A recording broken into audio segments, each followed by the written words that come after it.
அவருக்கு என்ன தொகை மகராக கொடுக்க முடியுமோ அந்த தொகையை அவர் என்ன செய்யணும், மகராக கொடுத்தே ஆக வேண்டும்.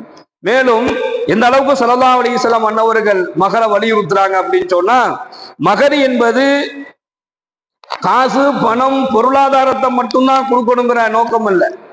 எந்த அளவுக்கு சொல்றாங்கன்னா, கது ஸவ்வஜதுகுமா பிமா மஅக மினல் குர்ஆனி, பொருளாதார ரீதியாக பலகீனம் அடைந்த நிலையில, பொருளாதார ரீதியாக ரொம்ப பலகீனம் அடைந்த நிலையில, ரொம்ப ஏழ்மையான நிலையில் இல்ல ஒரு தோழருக்கு நபிகள் நாயகம் ஸல்லல்லாஹு அலைஹி வஸல்லம் அவங்க சொன்னாங்க, கது ஸவ்வஜதுகுமா பிமா மஅக மினல் குர்ஆன், உனக்கு குர்ஆனில் இருந்து மனப்பாடம் இருக்கும் ஏதாவது ஒரு வசனங்களை கற்றுத்தருவதன் மூலமாக அவளை உனக்கு நான் திருமணம் செய்து கொடுத்து விட்டேன் என்பதாக பெருமானார் ஸல்லல்லாஹு அலைஹி வஸல்லம் அன்னவர்கள் ஒரு ஏழை சஹாபிக்கு குர்ஆனினுடைய வசனங்களை மகராக கொடுத்து திருமணம் செஞ்சு வச்சாங்க என்பதாக நம்ம ஹதீஸ்ல பார்க்கிறோம். புகாரில 5087வது இலக்கமா அந்த ஹதீஸ் பதிவாயிருக்கு. அவர்கிட்ட வசதி இல்லை, பொருளாதாரத்துல காசு பணம் எதுவும் இல்லை.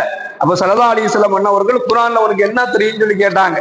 அவர் சில சூறாக்களை சொன்னார், எனக்கு இந்த அத்தியாயங்கள்லாம் தெரியும், இந்த சூறாக்கள்லாம் தெரியும்னு.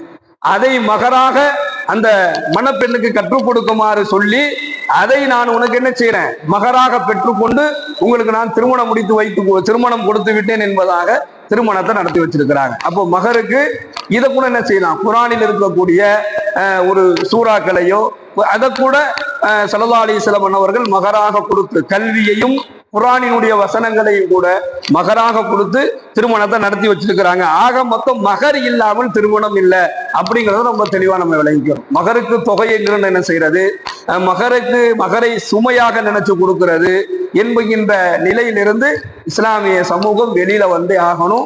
குர்ஆனில் அல்லாஹ் குவியலாக நீங்கள் கொடுங்கள் என்பதாக அல்லாஹ் சொல்றான். நிகழா நீங்க என்ன செய்ய, குவியலா கொடுங்க என்பதாக அல்லாஹ் சொல்றான். மகரை நீங்கள் மனமோந்து கொடுக்கணும். மகர் என்பது ஒரு பெண்ணினுடைய உரிமை, அதை ஆண்கள் சுமையாக பார்க்க கூடாது. அதை மகிழ்ச்சியோடும் சந்தோஷத்தோடும் தாராளமாக நீங்கள் மனம் கொள்ளக்கூடிய பெண்ணுக்கு வழங்குகள் என்பதை இந்த சூரத்து அன்-நிசாவினுடைய 4வது வசனத்தில் அல்லாஹ் சொல்லக்கூடிய ஒரு செய்தியாக நம்ம பார்க்கிறோம். சுப்ஹானல்லாஹி வபிஹம்திஹி சுப்ஹானக்கல்லாஹும்ம